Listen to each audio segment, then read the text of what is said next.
Bahagi ng talakayan sa bawat aralin ay ang pagtalakay sa gramatika. At sa aralin 1 ay ang antas o level ng wika ang ating pag-uusapan. Paano nga ba tayo makipag-usap? Gamit ang pag-unawa sa antas ng wika ay malalaman natin kung paano ang pakikipag-ugnayan natin sa araw-araw. Narito ang ating pag-uusapan tungkol sa antas ng wika. Pag sinabing antas ng wika, ito ay nangangahulugang level.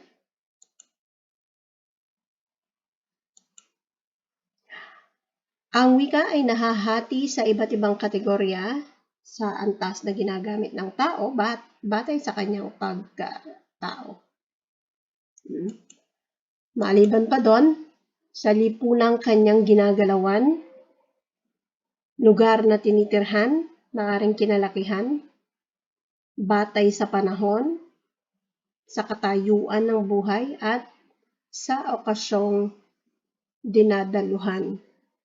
Yan, kung paano natin ginagamit ang ating pakikipagtalakayan, pakikipag-ugnayan, ay depende sa mga binanggit na yan. Mayroon tayong dalawang kategorya ng antas ng wika. Una ay yung tinatawag na formal. Ano nga ba yung mga salitang kabilang sa formal? Ito ay ang antas ng wika na ang pamantayan at ay kinikilala na ginagamit ng nakararami. Okay?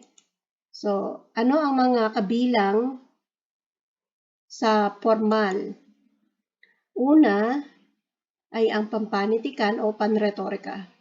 Ito ay ginagamit ng mga malikhaing manunulat, katulad ng mga lumilikha ng mga tula. Okay? So, ang mga salita ay karaniwang malalim, makulay, at masining. Halimbawa ng mga salitang panretorika o pampanitikan, ayan, kahati ng buhay. Ang ibig sabihin niyan ay asawa, katuwang sa buhay. Ang sumunod ay bunga ng pag-ibig. So, kapag ka nagmamahalan ang dalawang tao, nagbubunga ito, no? Pagdating ng panahon, magkakaroon sila ng anak. So, yan ang ibig sabihin ng bunga ng pag-ibig. Pangatlo ay yung pusod ng pagmamahalan. Ibig sabihin yan ay anak pa rin. At ang huli, maningning na perlas na dumaloy sa kanyang mga pisngi. Ito ay tumutukoy sa luha na tumutulo mula sa kanyang pisngi. Okay. So, kabilang pa sa mga pampanitikan o panretorika ay yung mga ganitong salita katulad ng basag ulo, ibig sabihin ay madalas makipag-away o mahilig sa away.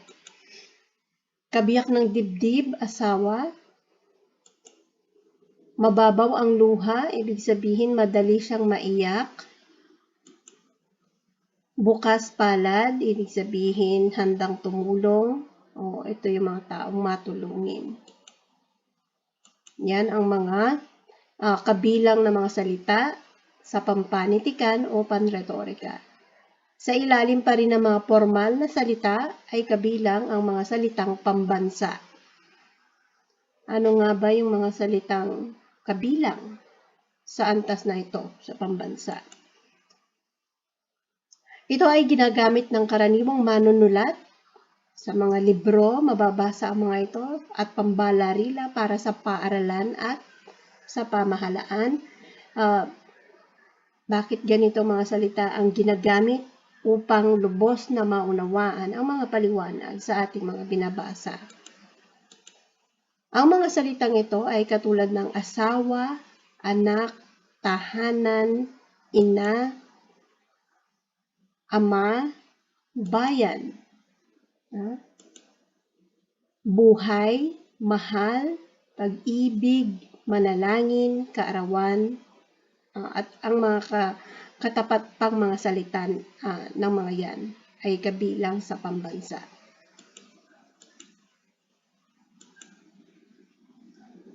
May mga salita naman na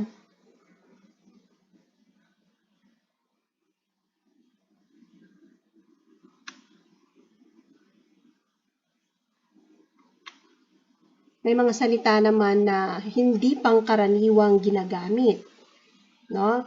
May mga salitang hiram tayo mula sa mga salitang dayuhan o mula sa mga wikang dayuhan katulad ng Ingles, ay may pantapat tayo sa wikang Filipino, pero ang mga salitang ito ay hindi pangkaraniwan at hindi masyadong ginagamit.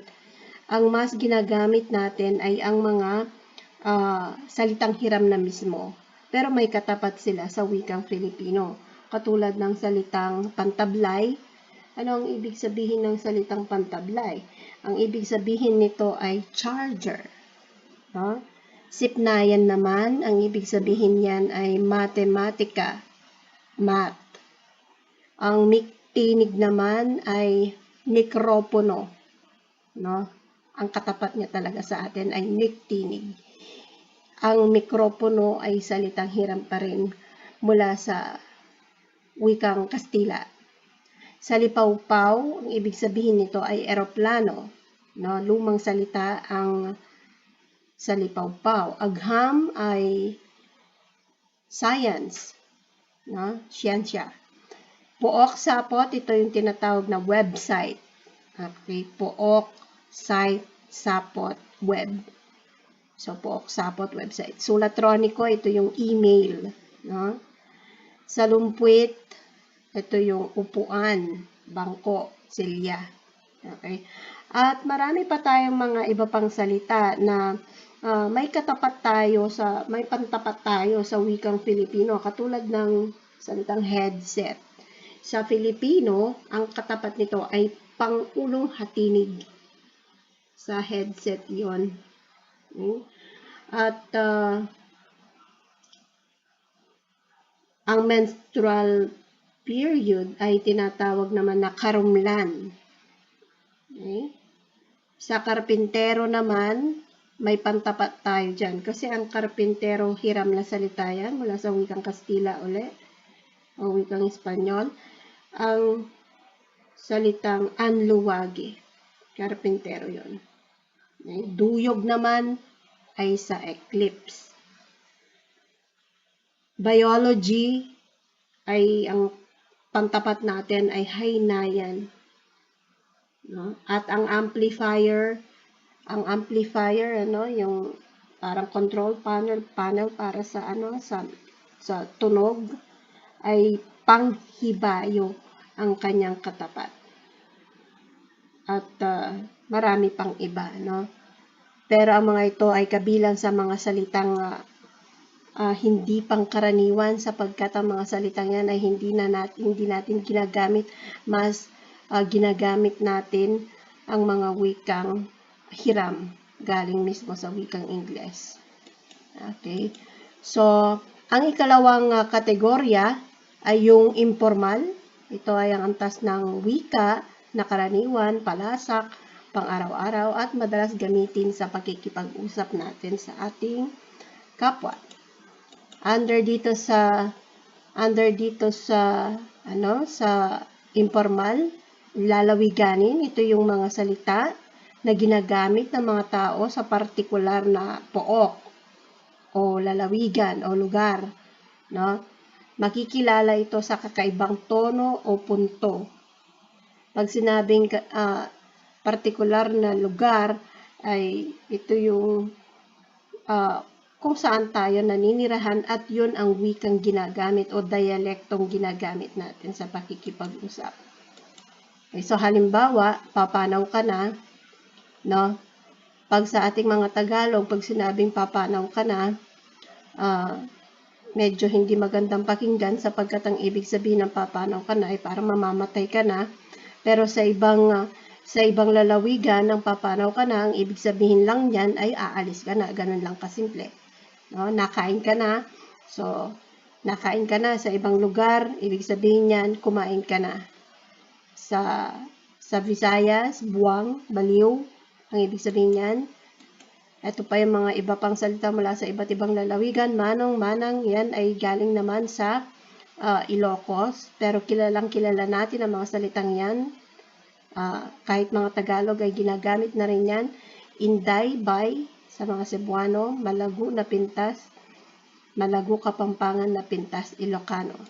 Okay, so yan ang mga halimbawa ng mga salitang lalawiganin. Ito yung mismong galing sa mga iba't ibang rehiyon, Kapampangan, Tagalog, Ilocano, at marami pang iba. Kabilang din sa mga informal na salita ay yung tinatawag na kolokyal. Ito yung mga pang-araw-araw na salita na maaaring may kagaspangan ng kaunti. Medyo hindi gaanong kagandahan kapag ginamit. Maaari din itong maging kagalang-galang naman, depende sa kung sino ang nagsasalita. Halimbawa ng mga ito, yung mga pinaikli ng isa, dalawa o higit pang titik sa isang salita. Inalisan, binawasan ng ilang letra. Pwedeng isa, dalawa, tatlo. Okay, so halimbawa ang mga ito, nasaan, nasan, mula sa salitang nasaan, paano, sa akin, no, naging sakin, kailan, yung kailan ay naging kailan, naging kailan na lang, meron ka mang dala, meron ay mayroon, mula sa salitang mayroon. At narito pa ang iba, kamo, ang ibig sabihin ng kamo, ano kamo, no? Paano, naulit siya. Insan, mula sa salitang pinsan. Ayoko, mula sa salitang ayaw ko. Yung salitang di, mula sa salitang hindi yan. Sa akin, naging sakin. Sa iyo, naging sayo. So, yan ang mga halimbawa ng kolokyal. Pwede rin naman ang mga salitang ito, yung mga iba pang acronym at simbolo. Kabilang yan sa kolokyal.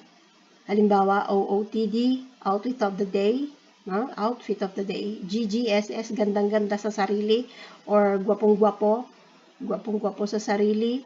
GTG, got to go, no? 45, alam natin baril yan, no? Kasi pinaikli lang. 143, I love you. LOL, laughing out loud. OTW, on the way. Yan. SKL, share ko lang. 24/7, ibig sabihin magdama, ganyan. Mula 24 na oras, 24 oras sa loob ng isang linggo. CP, cellphone, holding hands while walking. KSP, kulang sa pansin. SML, share mo lang. KKB, pwedeng kanya-kanyang bayad yan or kanya-kanyang baon. So, yan ang mga ilang salita, no, na pinaikli at alam natin ang ibig sabihin sa panahon ngayon.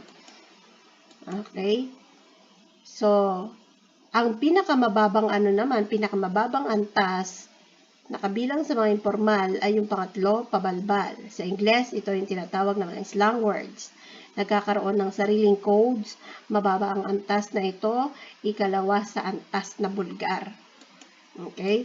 So, ano yung mga salitang ito? Halimbawa, chicks. Ibig sabihin ng chicks, dalagang bata pa. Orange, 20 pesos. Pinoy, Pilipino. Pinay, Pilipina.